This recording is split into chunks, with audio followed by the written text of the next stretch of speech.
सभी व्यूअर्स को मेरा नमस्कार। जैसा कि थंबनेल में आपको पता चल गया होगा कि इस वीडियो में मैं आपको जून मंथ के 1 जून से 10 जून तक की current affairs, national, international, economy, state और स्पोर्ट्स से रिलेटेड जितनी भी इम्पोर्टेंट न्यूज़ रही है 1 जून से 10 जून तक, वो हम डिस्कस करेंगे। तो बिना समय बर्बाद किए शुरू करते हैं आज की वीडियो।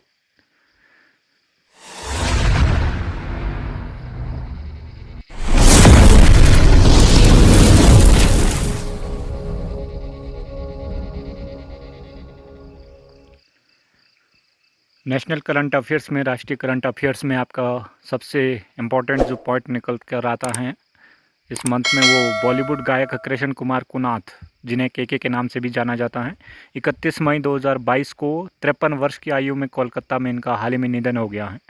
कृष्ण कुमार कुनाथ, जिन्हें के नाम से भी जाना जाता है, एक फेमस गायक रहे हैं हमारे देश के। इनका हाल ही में निधन हुआ है और कोलकाता में हुआ है। दूसरा जो पॉइंट निकल कर आता है, 1 जून 2022 को हर घर दस्तक 2.0 अभियान पूरे देश में शुरू किया गया है।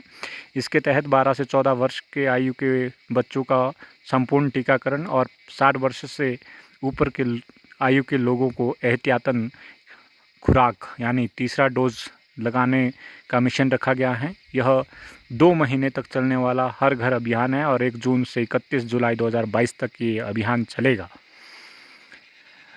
आगे रेलवे सुरक्षा बल यानी आरपीएफ जो है हमारी ने ऑपरेशन महिला सुरक्षा के तहत 150 महिलाओं को यानी लड़कियों को मानव तस्करी गिरोह के जाल में फंसने से बचाया।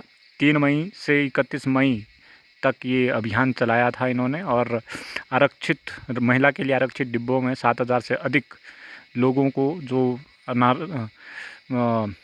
अनधिकृत रूप से सवारी कर रहे थे उनको पकड़ा और 150 महिलाओं को मानव तस्करी से बचाया। अगला हमारा राष्ट्रीय करंट अफेयर्स में मुख्य बिंदु श्रेष्ठ स्कीम है जो 3 जून 2022 को शुरू की गई है। इसमें 3000 छात्रों को प्रॉफिट होगा जो एससी कैटेगरी से बिलोंग करेंगे, और 9वीं से 12वीं तक के छात्र इसमें शामिल किए जाएंगे इस स्कीम के तहत।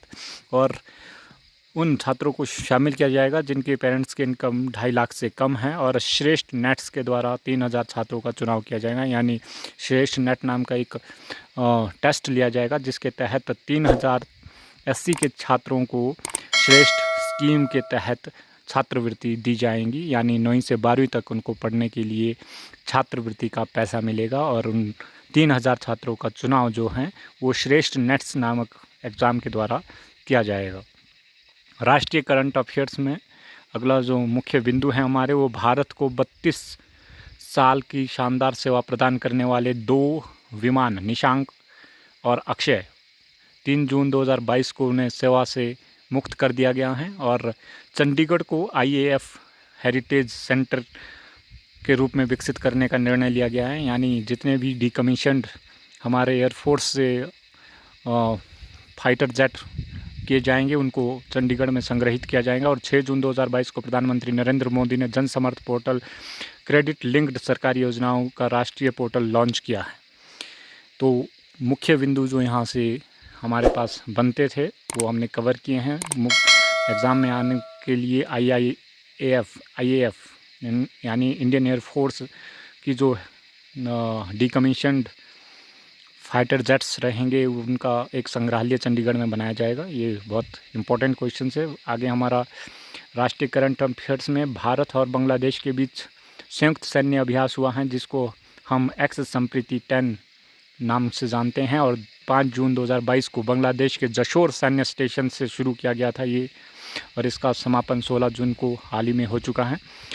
भारतीय राष्ट्रीय प्राधिकरण ने एक नया रिकॉर्ड बनाया है, NHAI national highway authority of India ने, जिसके तहत 105 घंटे 33 मिनट में इसने 75 किलोमीटर सबसे लंबी एक सड़क का निर्माण किया है, और ये गिनीज वर्ल्ड रिकॉर्ड में दर्ज हुआ है ये रिकॉर्ड NHAI का। और अंतर्राष्ट्रीय खबरों में एशियाई यूनिवर्सिटी रैंकिंग 2022 जारी हुई है जिसमें एशिया के 31 देशों के 616 विश्वविद्यालय शामिल हुए हैं और भारत के 71 संस्थान इन 616 में शामिल किए गए हैं। इस सूची में शीर्ष 50 में जगह बनाने वाला भारत का एकमात्र संस्थान भारतीय विज्ञान संस्थान IISc बेंगलुरु रहा 42वें स्थान पर। इस सूची में शीर्ष 2 विश्वविद्यालय लगातार चीन से रहे, जिनका नाम है सिंघुआ और पेकिंग विश्वविद्यालय, जो क्रमशः पहले और दूसरे स्थान पर है। सिंघुआ यूनिवर्सिटी एशियाई वर्ल्ड रैंकिंग में पहले स्थान पर है और पेकिंग यूनिवर्सिटी जो हैं चाइना की ही, वो दूसरे स्थान पर रही है एशियाई यूनिवर्सिटी रैंकिंग 2022 में। और ये जो रैंकिंग हैं वो हाल ही में इस महीने जारी की गई है। अंतर्राष्ट्रीय करंट अफेयर्स में आपका रक्षा सहयोग पर भारत इजराइल ने विजन स्टेटमेंट पर हस्ताक्षर किए। रक्षा मंत्री राजनाथ सिंह और इजराइल के रक्षा मंत्री बेनी गैंट्स के बीच एक बैठक हुई, उसमें विजन स्टेटमेंट पर हस्ताक्षर हुए हैं। भविष्य की रक्षा प्रौद्योगिकी के क्षेत्र में सहयोग बढ़ाने के लिए समझौता हुआ है। 5 जून 2022 को विश्व पर्यावरण दिवस इस बार जो मनाया गया, उसकी थीम ओनली वन अर्थ रही है इस बार की थीम। और तुर्की ने अपना आधिकारिक नाम बदलकर अब तुर्किया किया है। नाम बदलने के पीछे कारण जो बताए गए, एक गूगल सर्च में जब तुर्की को हम सर्च करते थे तो उसका परिणाम में एक बड़े पक्षी का नाम आता था, जिसे अमेरिका में क्रिसमस भोज और थैंक्स गिविंग सेरेमनी पर परोसा जाता है। और दूसरा, कैम्ब्रिज डिक्शनरी में जो तुर्की की परिभाषा थी वो आपत्तिजनक थी और जिसका मुख्य अर्थ निकलकर एक बेवकूफ़ आता है जो हमेशा सफल रहता है, इसलिए तुर्की ने अपना नाम बदल दिया है। मंगोलिया में शुरू हुआ खान क्वेस्ट 2022 अभ्यास। खान क्वेस्ट 2022 अभ्यास जो हैं वो बहुराष्ट्रीय शांति सुरक्षा समझौता है और 14 दिनों तक चलेगा। 16 देश इस सैन्य दल में शामिल होंगे। इसका उद्घाटन मंगोलिया के राष्ट्रपति उखनागिन खुरेलसुख ने किया है। तो जो ये खान क्वेस्ट हैं वो मंगोलिया में चला था। और केंद्र सरकार ने जेम पोर्टल में अब सहकारी समिति को भी मंजूरी दे दी है। यह पोर्टल अगस्त 2016 में सरकार द्वारा शुरू किया गया था और जो कि आमतौर पर उपयोग की जाने वाली सेवाओं और सामानों के कुशल और पारदर्शी खरीद की सुविधा के उद्देश्य से एक end to end government place के रूप में शुरू किया गया था। जेम एक गवर्नमेंट टू बिजनेस प्लेटफॉर्म है। अर्थव्यवस्था में अगला जो मुख्य पॉइंट है वो एथेनॉल मिश्रण में भारत को एक शानदार उपलब्धि मिली है। 10% एथेनॉल पेट्रोल में मिलाया जाएगा और इसको मिलाने का फ़ायदा ये होगा कि 27 लाख टन हमें कार्बन कम उत्सर्जित करेंगे हम, और 41,000 करोड़ रुपए की हम प्रति वर्ष बचत करेंगे। जो हम तेल खरीदने में पैसा खर्च होता है हमारा, उसमें 41,000 करोड़ की कमी आएगी। एथेनॉल क्या है? एथेनॉल साधारण अल्कोहल होता है जो शीरे से प्राप्त किया जाता है। राज्यों के करंट अफेयर्स में राजस्थान राज्य ने राजीव गांधी खेल रत्न और ग्रामीण ओलंपिक की शुरुआत की है। 29 अगस्त 2022 से ये ग्रामीण ओलंपिक की शुरुआत होगी और पदक जीतने वाले खिलाड़ी को अब खेल परिषद का दौरा नहीं करना पड़ेगा अनुदान राशि पाने के लिए। इसके लिए एक पोर्टल की सुविधा सरकार द्वारा की गई है। ऑनलाइन पोर्टल के माध्यम से उन्हें उनकी राशि दी जाएंगी। और ग्रामीण ओलंपिक के जो विजेता रहेंगे, राजस्थान सरकार उन्हें पंचायत लेवल की नौकरियों में विशेष आरक्षण देगी।